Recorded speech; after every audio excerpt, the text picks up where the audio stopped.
जैसा कि उत्तर प्रदेश चुनाव का एपिसेंटर बना हुआ है, ऐसे में कई लोग अपना नामांकन करवा रहे हैं और कई लोगों को टिकट नहीं मिला है। ऐसे में एक शख्स है जफर कुरैशी, जो कि निर्दलीय में अपना नामांकन करवा चुके हैं। क्या वो रविदास मल्होत्रा को टक्कर दे पाएंगे 174 मध्य विधानसभा से, और क्या वो जनता का दिल जीत पाएंगे? यूपी में किसका होगा राज और किसके सर होगा ताज? जिस तरीके से यूपी में चुनावों का घमासान युद्ध मचा हुआ है, ऐसे में देखना है यूपी में किसका राज होने वाला है। हमारे साथ विधानसभा 174 मध्य के जफर कुरैशी साहब मौजूद हैं, जो कि सपा के एक सक्रिय नेता हैं, और जानते हैं कि वो निर्दलीय इस बार क्यों लड़ रहे हैं, क्या कारण है। साहब, आपका हमारे चैनल में बहुत बहुत स्वागत है। आदाब, नमस्कार, बहुत बहुत धन्यवाद। आपके चैनल के माध्यम से मैं सारे उत्तर प्रदेश की जनता को और अपनी विधानसभा मत से जो मैं निर्दलीय चुनाव लड़ रहा हूँ उसमें बहुत सारी परेशानी है, और जो कदम उठाया है वह हमारे क्षेत्र के नौजवान, महिला और क्षेत्र की जनता ने मुझे पूरा भरोसा दिलाया है, और निर्दलीय चुनाव मैं यहाँ से जीतूँगा। जैसा कि सपा के आप सक्रिय नेता हैं, 7-8 सालों से आप लगातार जनता के लिए सेवा कर रहे हैं। ऐसे में जो है आपको सपा सरकार ने क्यों नहीं चुना? क्यों आपको ऐसा है, सबसे बड़ी बात ये है, अखिलेश भैया एक नौजवान हैं और 7 से 8 साल हो गए 2011 से लेके अब तक के समाजवादी के लिए तन मन धन से हर तरीके से काम किया। पश्चिम से लेके और पूरे लखनऊ में गलियों गलियों में घूमे हैं। जब नौजवानों को नहीं देखा जाएगा, क्या पुराने जो 70-70 साल 80-80 साल के वही टिकट लाएंगे सिफारिश करके, वही चुनाव लड़ेंगे, तो नौजवान कैसे जो है अपनी आवाज़ बुलंद करेंगे और कैसे मैदान में आएंगे? तो इतना बड़ा जो फैसला लिया गया है, सबसे बड़ी बात ये है, जब 2012 में समाजवादी सरकार जब बनी उत्तर प्रदेश में और रविदास मल्होत्रा जी का यहाँ से टिकट हुआ, तो वो विधायक बने और यहाँ की जनता ने उनको चुन के विधानसभा भेजा।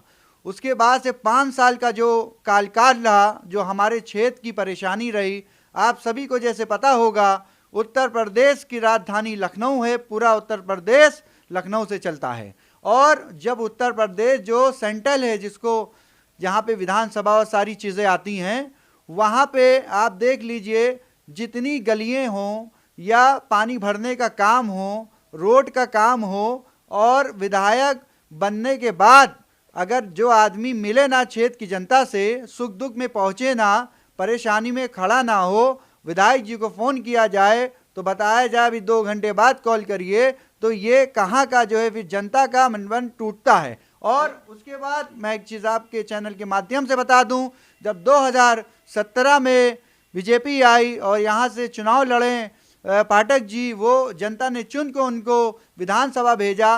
5 साल के कार्यकाल में अपने विकास तो छोड़िए, जनता को विश्वास में लिया, उसके बाद से बेवकूफ़ बनाने का काम किया।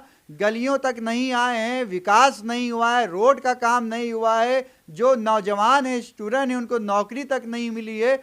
अब जनता ने मन बना लिया है, क्योंकि हम पूरे लॉकडाउन में काल मेरा ये रहा, राशन बांटने का रहा, या हॉस्पिटल में जितने स्वास्थ्य को लेके रहा, वहाँ एडमिट कराने का काम रहा, डॉक्टरों से कितना झगड़ा हुआ, यहाँ पे पुलिस थाने का मामला हो, पहुँच के अपने क्षेत्र की सिफारिश करना, नगर निगम में जो जल निगम का, नगर निगम का बिजली का जो बिल गलत तरीके से जो आ रहा था, उसको सही करने का काम कराया। और जो लोग महिला जो लोग परेशान थी अपने अपने घर से, जो लॉकडाउन में बहुत पीड़ित रहीं, राशन जिनके वहाँ और घर में जो स्थिति नहीं कमाने की थी, तो उन सब को मैंने अपना जो ईमानदारी से, तन मन धन से जो हो सकता था मैंने किया। तो क्षेत्र की जनता मन ये बना चुकी है, उत्तर प्रदेश में सरकार किसी की आए, लेकिन हमारी जो विधानसभा है, विधानसभा 174 मत, यहाँ से अपना छोटा भाई और बेटा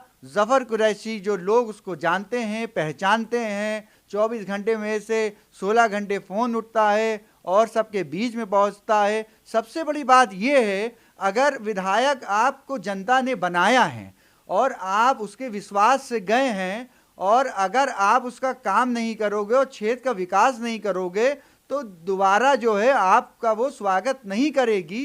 तो 8 साल से 10 साल से मेहनत कर रहे लोगों के बीच में है। बस मैं यही कहना चाहूँगा, हमें क्षेत्र की जनता प्यार करती है, चाहती है।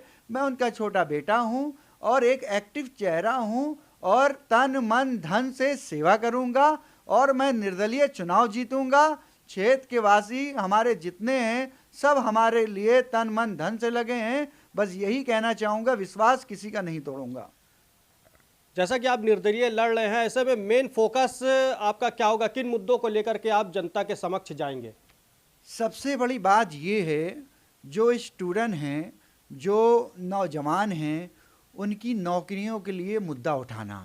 दूसरा, जो क्षेत्र है हमारा, वहाँ पे गंदगी बहुत रहती है, पार्कें साफ नहीं रहती है।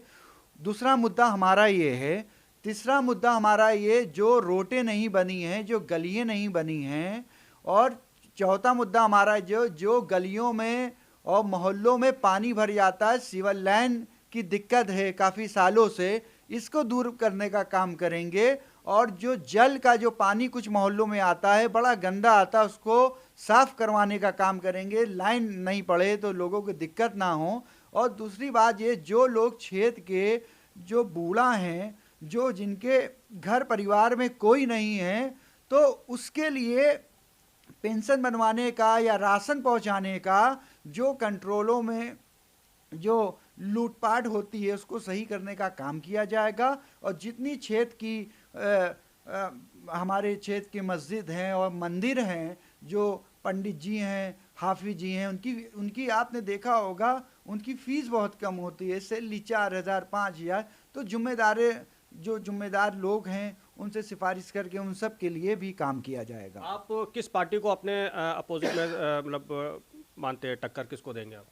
देखिए, मैं पूरे विश्वास से आपके चैनल के माध्यम से उत्तर प्रदेश की जनता से और अपने क्षेत्र की जनता से मैं कहना चाहता हूँ, ये चुनाव जो हमारा है ये हमारे लिए बहुत बड़ा चैलेंज है, क्योंकि बड़े बड़े लोग इसमें खड़े हुए हैं, वो बीजेपी के हों, समाजवादी के हों। लेकिन सबसे बड़ी बात ये है हमारे लिए, सबसे अच्छा ये, क्योंकि क्षेत्र की जनता मुझे चाह रही है, प्यार कर रही है, क्योंकि उनका कहना ये, सरकार किसी की बने जो हमारे क्षेत्र का नेता, बीच का नेता है, हम जो हमारे लिए खड़ा रहे, जो हमारे लिए काम करे, हम उसके लिए वोट देने के लिए और उसको विधानसभा भेजने का काम करेंगे। और जनता से बढ़ के कोई पार्टी बड़ी नहीं है। लोकतंत्र जो यहाँ पे है, आप भूल रहे होंगे सारी चीज़ें, लोकतंत्र लोग भूले जा रहे हैं। गांधी जी के रास्ते पे चलना लोग भूल गए हैं, भगत सिंह के रास्ते पे चलना भूल गए हैं।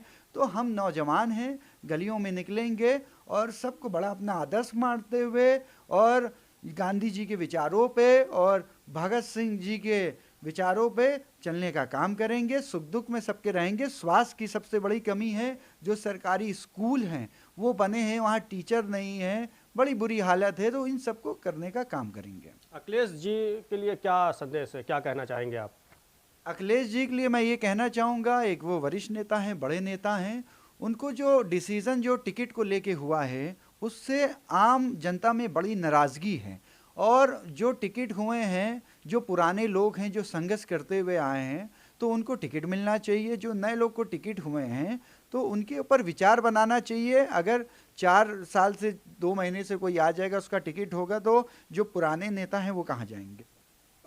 जैसा कि मध्य से आप निर्दलीय लड़ रहे हैं, आपके अपोजिट मध्य से रविदास मल्होत्रा जी हैं, ऐसे में क्या आप उनको किस नज़रिए से मतलब देखते हैं, क्या कहना है? हाँ, बड़ा अच्छा सवाल पूछा है आपने। जनता मौका एक बार देती है, बार बार नहीं देती है।